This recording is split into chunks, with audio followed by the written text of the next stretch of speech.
सुनिए, लोग गोली या तलवार और पिस्टल लेके गए थे वहां पे, लोग तो ईंटें पत्थर न चलाए। से जब शोभा यात्रा शांतिपूर्ण तरीके से निकल रही थी, उसके बाद बहस हुई और उसके बाद से मस्जिद के अगल बगल जो भी छत से उसके ऊपर से पत्थर बरसाए गए। तो क्या संघ के लोग मस्जिद में घुसे हुए थे और वो लोग पत्थर बरसा रहे थे? तर ऐसा जब आप भगवान करे, अल्लाह ना करे कि ऐसा नसीब देखने को मिले, लेकिन जब सचिन जी ऐसा मौका जब आएगा तो आप भी बेबाक हो जाएंगे, बेहोश हो जाएंगे, अपना आपा खो देंगे।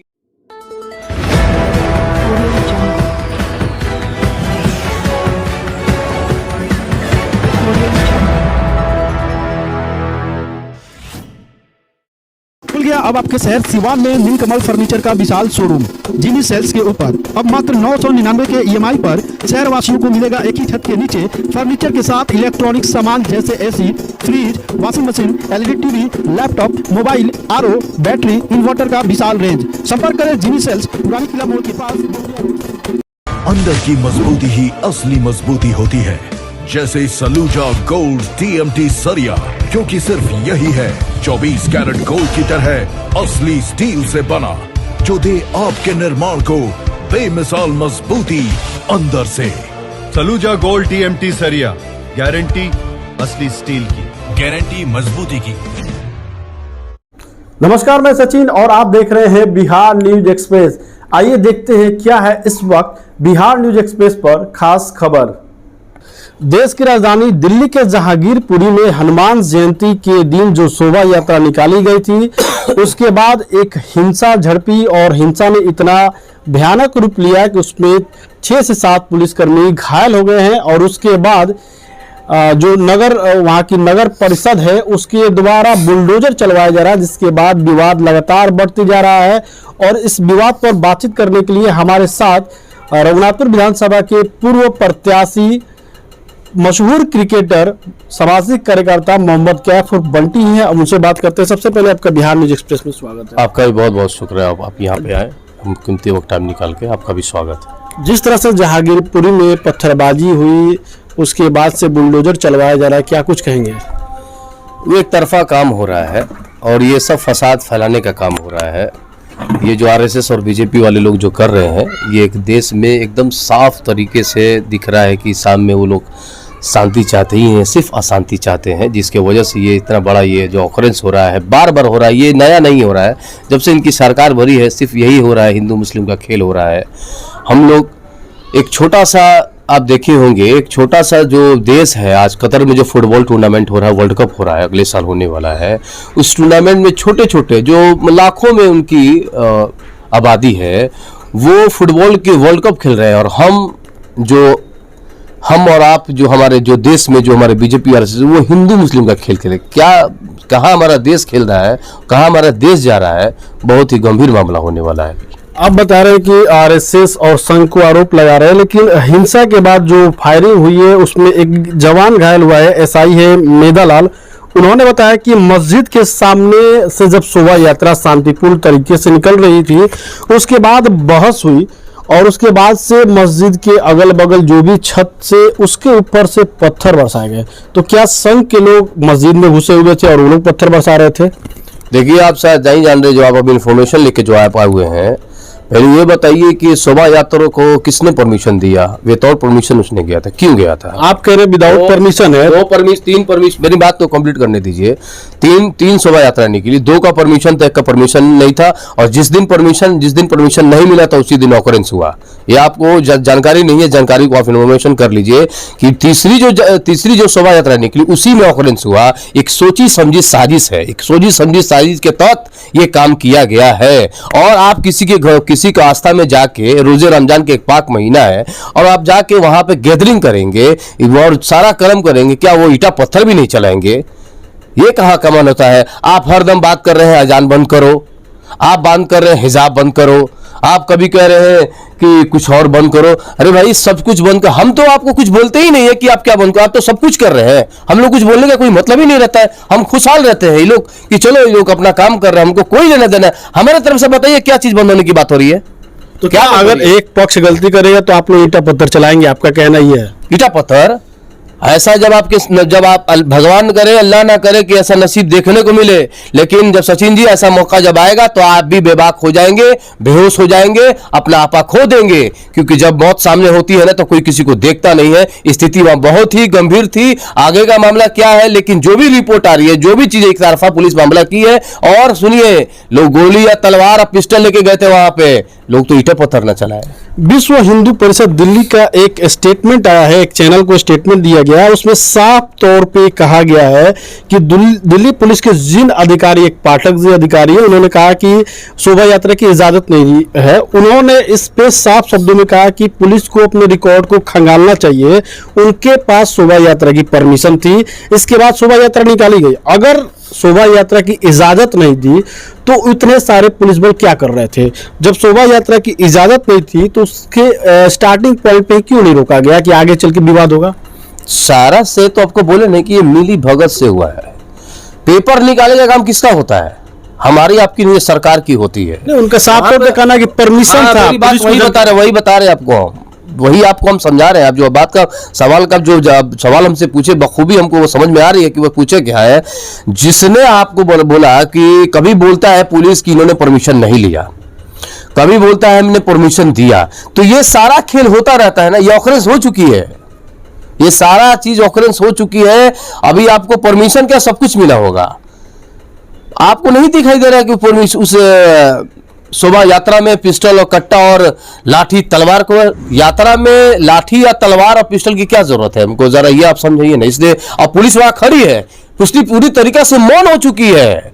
मतलब वो चाहती है कि वहां दंगा हो, और सबसे बड़ी बात है कि वो राजधानी है, और राजधानी में होने के बावजूद भी क्या परिस्थिति आ गई है बताइए? किसके लिए काम कर रही है पुलिस? आम जनता के लिए। लेकिन जहांगीरपुरी थाने में जो एफआईआर दर्ज है उसके मुताबिक शोभा यात्रा शांतिपूर्ण तरीके से गुजर रही थी। शाम के करीब 6 बजे, एफआईआर के अनुसार मैं आपको बता रहा हूं, शाम के करीब 6 बजे जब यात्रा एक मस्जिद के पास जाती है तो वहां पे एक आरोपी है अंसार, जिसपे पहले से भी कई मामले दर्ज है, आर्म्स एक्ट में जेल जा चुका है, और वो आम आदमी पार्टी का एक कार्यकर्ता भी है। उसकी कई सारी तस्वीरें भी सामने आई है। वो अपने 4, 5, 6 साथियों के साथ शोभा यात्रा में चल रहे लोगों से बहस कर रहा है। ये एफआईआर की बातें मैं बता रहा हूँ जो एफआईआर में दर्ज है। उसके बाद ही इस यात्रा के बहस होने के बाद इस यात्रा से बवाल होती है, उसके बाद पत्थरबाजी होती है। तो आप शायद नहीं समझ रहे ना, वो बीजेपी रहता तो वो महापुरुष होता, उसके स्टेचू लगते और बहुत ही खुशनुमा माहौल होता। अफसोस कि वो अंसार है, अंसार बोले ना उसका नाम आप, शायद अंसार है। उसकी गलती यही है। अगर वो बीजेपी आरएसएस का मेंबर रहता तो निहत ही आप जान लीजिए कि वो क्लीन चिट लेता, और वो इस सब एफआईआर होने कोई मतलब नहीं है। एक पक्ष के काम हो रहा है और एक पक्ष के लोगों को सिर्फ अनदेखा कर दिया जा रहा है। वहीं पे मस्जिद का सहन जो है, दरवाजा है, टूट जाता है, और जैसे ही मंदिर के पास पहुंचते हैं तो वहां पे ऑर्डर आ जाता है।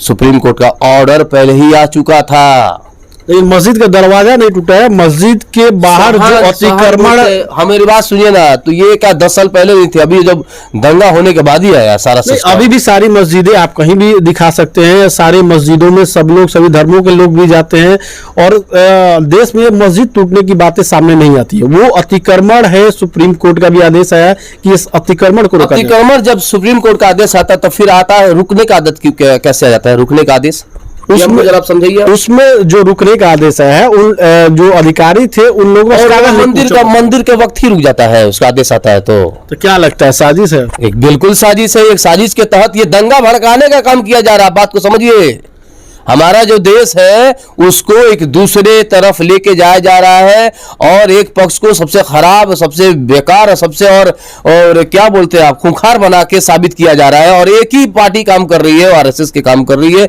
और इसीलिए ऐसा ये हो रहा है। देखिए, हमारा हिंदुस्तान बहुत ही प्यारा और बहुत ही मीठा देश है, लेकिन यहाँ के जब से वो पार्टी आई है, उनका काम क्या है बताइए ना? वो क्या कह रहे हैं? वो अपने 100 साल से परिश्रम करने के बाद आज वो पूर्व की सरकार बनाई है बीजेपी की। उनका यही एक टारगेट है कि हम हिंदुत्व का नारा देके आस्था में लोगों को फंसाएंगे, दलित पिछड़े महापिछड़ों को बहकाएंगे, उनके जगह कलमों के जगह तलवार देंगे, और उनके बच्चों को नौकरी की जगह जेल देंगे, और यही साजिश के तहत काम कर रहे हैं, क्योंकि वो राजा बनकर उनका काम था, हम लोगों का काम नहीं था। वो राजा शुरू से बनते आए हैं, लोगों से प्रताड़ित करते हैं। कौन घोड़े पर बैठने नहीं देता था, कौन मंदिर में नहीं जाने देता था, ये आप भी बखूबी जानते हैं।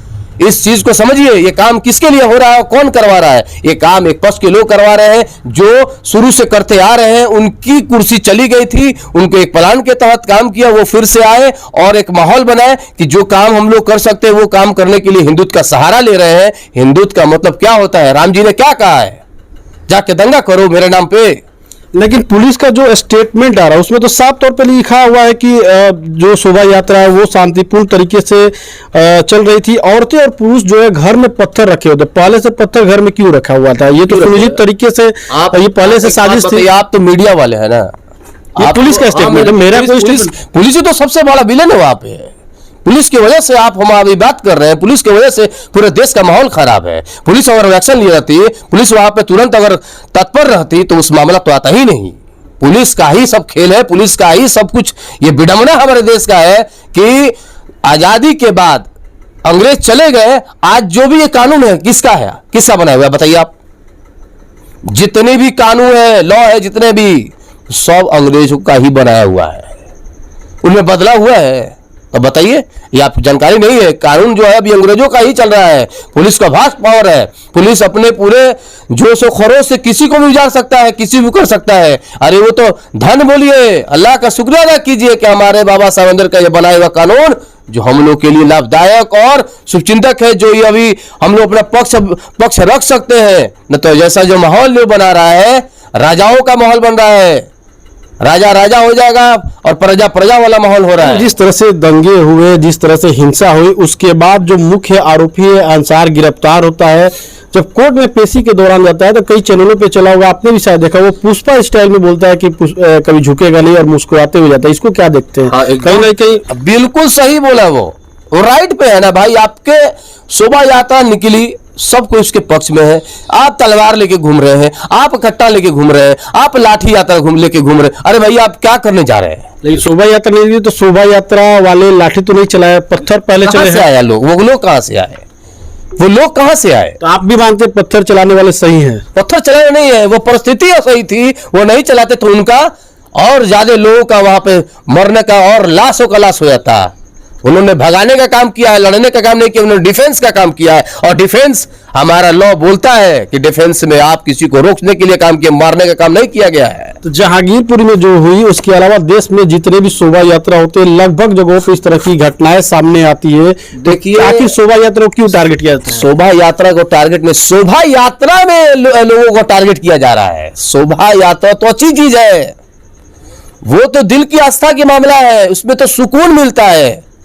कोई भी यात्रा हो, चाहे अमरनाथ यात्रा हो, चाहे सऊदी का मक्का में वो भी यात्रा हो, किस लिए जाते हैं? सुकून के लिए जाते हैं। आप दंगा भड़काने के लिए, लोगों को बहकाने के लिए लोग, लेकिन ये यात्रा में इन्होंने मिक्स करके और ये टारगेट करते कि ऐसे ऐसे जगहों पे काम ऐसा किया जाएगा। आप बताइए बीजेपी का क्या स्टेटमेंट है? बीजेपी का अभी हम लोग यहाँ पे सारा लोग, चाहे हिंदू हो या मुसलमान, सारा लोग परेशान है कि भाई ये कहाँ देश समाज आ रहा है, और मोदी जी अपना दूसरा काम में लगे, उनका कोई फिक्र नहीं है। गृह मंत्री का अमित शाह का साफ तौर पे ये बयान आया है कि जो भी दोषी होंगे, चाहे किसी भी धर्म के हो, उनको बख्शा नहीं जाएगा। बख्शा नहीं जाएगा, सारा वही करा रहे हैं। स्टेटमेंट देने में भी क्या दिक्कत है? गिरफ्तारी भी हुई है, दोनों पक्षों से गिरफ्तारी हुई है। घर भी अगर अतिक्रमण टूटा होगा तो दोनों पक्ष, वही बात हो गई कि सब कुछ हो गया और फिर हम आपको माफी मांग लें। सब कुछ करने के बाद माफी मांग लें, ऐसा कोई हो सकता है? मतलब आप दो चार वो तो वो बोलेंगे क्या रे यार, ऐसे ऐसे लड़ाई के लिए तो शहादत होता रहता है, फिर दूसरा प्लान करेंगे। वो 24 की तैयारी कर रहे हैं, और 24 की तैयारी साफ तौर पे, जैसे ट्रंप ने अंग्रेजों का नारा दिया था, इंग्लिश चिल्ला रहा था ट्रंप, आपको मालूम होगा जब वो राष्ट्रपति बने थे ट्रंप, तो वो अंग्रेजों का नारा था, और ये हिंदू, वो सेम चीज। देखिए वो कहाँ फेंका गया, यही लोग है, यही लोग फिर उनको भगाएंगे, दौड़ा दौड़ा के भगाएंगे। आप देखिएगा, समय आएगा, हर आदमी का समय आता है। ये हमारे हिंदुस्तान बहुत ही खूबसूरत देश है, ये बिगाड़ने का साजिश है, और ये टारगेट कर इसलिए कर रहे हैं कि गरीबों दलितों का लड़का जो IAS IPS जो हर क्षेत्र में अव्वल आ रहा है, उन्हें रोक कर उनका कैरेक्टर सर्टिफिकेट गड़बड़ा के कि वो नौकरी ना पाए, हमारी बराबरी नहीं कर पाए, ये एक षड्यंत्र साजिश रचा जा रहा है मेरे भाई। ये आप वो समझिए, ये लड़ाई सिर्फ जो पहले राजा थे वही फिर से राजा बनने की होड़ में आगे चल रहे हैं। आप देख लीजिए, आज बीजेपी कहीं भी मुख्यमंत्री या कहीं भी कुछ भी अपना मंत्री बनाता है, किसके नाम से बनता है, कौन उसका वो चिट्ठा खोलता है, कौन बनाता है? आरएसएस के लोग बनाते हैं। किसी की औकात नहीं है कि बोल दे, आरएसएस का फरमान आता है और फिर वो अपना काम शुरू कर देते हैं। हिम्मत है। और आरएसएस में बैठते कौन है मेरे भाई? छोटे कास्ट के लोग नहीं बैठते हैं, मेरी बात को समझिए आप। ये बहुत बड़ा एक प्लान है कि कैसे फिर से दौर मेरा आए, कैसे हम नीचे लोगों को बैठाए, कैसे घोड़े से उतारे, कैसे मंदिरों से भगाए। ये बहुत बड़ी साजिश है, क्योंकि ये साजिश अगर सफल हो गई, हिंदू राष्ट्र अगर बनाने में इन्होंने जो नारा दे रहे हैं, जब नारा दे देंगे इनकी पूरी तरीके से मोनोपोली चलेगी, आरक्षण खत्म कर देंगे, बेरोजगारी तो चरम सीमा पे है, भ्रष्टाचार की बात करते नहीं है, महंगाई इनसे रुक नहीं रहा है, तो इनके पास है क्या? सिर्फ हिंदू मुस्लिम का खेल। आरएसएस की बात कर रहे हैं, सरकार की बात कर, सरकार में भी तो कई अल्पसंख्यक मंत्री रहे हैं, शाहनवाज हुसैन प्रवक्ता आज भी हैं, और गुजरात, मध्य प्रदेश जैसे कई जगहों पे बीजेपी की सरकार, तो वहां दंगे क्यों नहीं होते हैं? कहाँ नहीं दंगे हो रहे हैं? आप कहाँ गुजरात में आपने दंगा देखा है? अभी गुजरात में आपसे शायद मेरा भी स्टेटमेंट है, जहां इनकी सरकार वहां दंगा नहीं होता है, जहां नहीं रहते हैं। नहीं, सरकार अगर इनको गलत करे, महाराष्ट्र अभी जहां तृणमूल कांग्रेस जीती है, देखिए रुक ही नहीं रहा है, रुक ही नहीं रहा है। अभी आपको दिल्ली में किसकी सरकार है? आप देखिए, जहां भी अल्पसंख्यक कम है वहां कुछ नहीं होगा, जहां अल्पसंख्यक ज्यादा होंगे वहां आप जल्दी ये लोग खेला करेंगे, एकदम 100% है। पंजाब में देखिए, क्यों खेला करेंगे? अल्पसंख्यक ज्यादा है तो खेला करेंगे, उनके पास कुछ ऑप्शन है नहीं ना, महंगाई आपको रुक रहा है, बताइए ना आप क्या खा के आए सुबह में? आप उससे क्या फायदा है? अल्पसंख्यक जहाँ ज्यादा है, अगर वहां दंगे होते हैं तो बीजेपी को क्या फायदा? फायदा है नहीं, उनका वोट एक तरफ हो जाएगा और पूरे माहौल में 80 या 20 का ना हो जाएगा। मान लीजिए 20% जो लोग हैं, हम लोग की आबादी कितनी है? हम लोग की आबादी कितनी है? और भी समुदाय से कम है ना। तो जो एक समुदाय एक तरफ जब हो जाएंगे तो जाहिर सी बात है, जिधर जो समुदाय रहेगा उधर वो उसकी पार्टी। क्या लगता है जागीरपुर की जो हिंसा है वो सिर्फ चुनावी साजिश है? चुनावी साजिश नहीं, 2024 की तैयारी है और लोगों को दिग्भ्रमित किया जा रहा है कि आप महंगाई की बातें मत करें, आप नौकरी की बातें मत करें, बेरोजगारी की बातें मत करें, आप शांति की बातें मत करें, आप सिर्फ सरकार को बनाने की बात करें। सरकार कैसे बने, चाहे वो किसी की शहादत हो या कहीं दंगे हो, वो उससे कोई फर्क पड़ने वाला नहीं, उन लोगों को कोई फर्क नहीं पड़ने वाला है। दिल्ली में आप अभी देखिए, यूपी में जो सरकार बनी, कोई विकास की बातें नहीं कर रहा था, बोला था कि 80% 20, कब्रिस्तान, शमशान, मंदिर, मस्जिद। लेकिन योगी जी का तो एक स्टेटमेंट आया कि मुस्लिमों को अगर कोई प्रताड़ित करता है तो सीधे योगी जी को टारगेट करता है। ये तो पक्ष में बयान दिए थे। अभी सारा खेल है वो करते हैं, बोलने में क्या, जब पावर आ जाती है तो भैया सब कुछ संभाल के। फिर देखिए, जब से वो बने हैं यूपी में कुछ हो ही नहीं रहा है। हाँ, वही चीज में सरकार है, यूपी में तो यही है। ये इनकी जब सरकार आती है तो अपने जगह पे एकदम नॉर्मल रहते हैं, जैसे ही इनकी सरकार वहां से हटेगी ये अपना खेला चालू करके देंगे और उस सरकार को इतनी बदनाम करेंगे कि लोग जहन में वो बात बैठा देंगे कि देखिए हमारी बीजेपी की सरकार थी तो कुछ नहीं, इनकी सरकार आई है तो इतने सारे दंगे हो रहे हैं, ये हो रहे हैं, वो हो रहा है, बहुत सारा इनके दिमाग में चलता रहता है। ये सुकून वाली जिंदगी इनको टारगेट ही है 2024। देखिएगा अभी वहां की सरकार फेल है ना, जब दंगे नहीं रोक पा रही तो वहां की सरकार फेल है। हाँ, तो भाई मान के चलिए दिल्ली में जो दिल्ली में कैसे, दिल्ली में तो मान लीजिए केंद्र शासित देश है ना, वो राज्य है, वो सरकार है ना आम आदमी पार्टी का काम, तो ईडी काम करता है, जहाँ पे वो आपको गवर्नर का वो काम करता है, वहां पे उनसे कोई लेना ही देनी है। पुलिस किसके साथ रहती है बताइए आप? पुलिस सरकार के साथ नहीं रहती है। केजरीवाल साहब बार बार धरने बैठते हैं, क्यों बैठते हैं? पुलिस तो उनके साथ रहती है और वो वहां पे जब केंद्र से, सेंट्रल से है, और सेंट्रल में जब है तो सेंट्रल किसके हाथ में है? सेंट्रल किसके हाथ में है बताइए हमको? अफ्रीका वाले के हाथ में है। सेंट्रल नरेंद्र मोदी जी के हाथ में है और ये सारा खेला जो है एक पक्ष के लोग करा रहा है। सिर्फ उनको चाहिए जीत, परेशान, और उनको छिपा रहे हैं ना, अपनी अपनी कमियों को छिपा रहे हैं, अपनी कमियों को। अब मान लीजिए जैसे ये चीज हो गया तो मान लीजिए महीना 2 महीने चलेगा, अभी चलता रहेगा। डिबेट में सारे लोग भूल गया। आप जब भी जा रहे हैं महंगाई की कहाँ बात कर रहे हैं, आप जा रहे जहांगीर पूरी, कभी ये पूरी कभी वो पूरी, अब तो महंगाई खुद भूल गए। आपको ऐसा देखिए, आप जर्नलिस्ट हो के आपको भुलवा दिया गया है और जहांगीरपुर में चले आए। फिर ऐसे ऐसे कांड होते रहेंगे और फिर 2024 में तैयारी हो जाएगा, फिर ये अपना ये काम करेंगे। लेकिन इस बार 2024 बहुत इनके लिए बहुत ही कठिनाई का सामना पड़ेगा, ये आप समझ लीजिएगा, क्योंकि लोग समझ रहे हैं ना। 2024 पे आपका बार बार फोकस जा रहा है, तो क्या लग रहा है मोहम्मद, क्या बंटी 2024 में चुनावी मैदान में उतरेंगे क्या? बिल्कुल ही नहीं। हम हीना साहब के, वो हमारे सांसद साहब, पूर्व सांसद साहबुद्दीन मरहूम साहब के, हम लोग हैं। वो भूल के भी आप इस बात को जहन में मत रखिएगा। हम लोग डायरेक्ट जो चीज है वो हम लोग जो उनके रहे हैं और साहब के पीछे रहे हैं, और साहब हमारे जो जब तक लड़ेंगी हीना साहब तब तक हम लड़ाई लड़ेंगे। और इंशाल्लाह ये जितने भी खुशी है, विधायक यहाँ पे जीत जा रहे हैं, 6 विधायक यहाँ जीते हैं, उनको उनकी जीत में मोहम्मद कैफ की खुशी नहीं है। मैं पहले बोल चुका हूँ, फिर से दोबारा बोल रहा हूँ, हमारी खुशी उसी वक्त होगी। हमारा सिवान एकता का प्रेम जो वही दिखाई देगा जब हमारे हीना साहब जबरदस्त वोटों से जीतेंगे, तभी हमको लगेगा कि हाँ हमारा आगे बढ़ रहा है, हमारा उदय हो रहा है, हमारे समाज का उदय हो रहा है, और हम हिंदू मुस्लिम एक साथ चल रहे हैं। जो एक लगातार फिलॉसफी चल रहा था, अब तो अल्लाह के प्यारे हो चुके हैं, अब तो कुछ बहाना भी नहीं है इनके पास कि कुछ बोलेंगे। तो ये लड़ाई जो है चल रही है, आज से नहीं लड़ रहे हैं, 30 साल से लड़ रहे हैं। पहले हमारे घर वाले लड़ते थे, हम आए, अब हम लड़ रहे हैं। और जहां कमजोर होंगे, चाहे किसी भी वर्ग के होंगे, चाहे गरीब होगी किसी भी वर्ग के होगी, हम लोग उसके लिए लड़ेंगे। चुनाव हो या किसी भी मैदान में, उसके लिए हम लोग खड़े रहेंगे।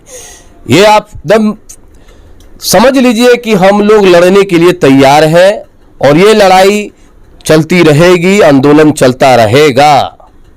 चलिए, तो ये मोहम्मद कैफ उर्फ बंटी थे, जिन्होंने साफ तौर पे कहा कि जहांगीरपुरी की जो हिंसा है वो बीजेपी की 2024 की चुनाव की तैयारी है। जहां जहां बीजेपी की सरकार नहीं रहती है, वहां पे इस तरह की हिंसक झड़पें सामने आती है, दंगे सामने आते हैं, ताकि उस सरकार को बदनाम किया जा सके और बीजेपी की सरकार बनाई जा सके। सहयोगी परवेश के साथ सचिन कुमार, बिहार न्यूज एक्सप्रेस, सिवान।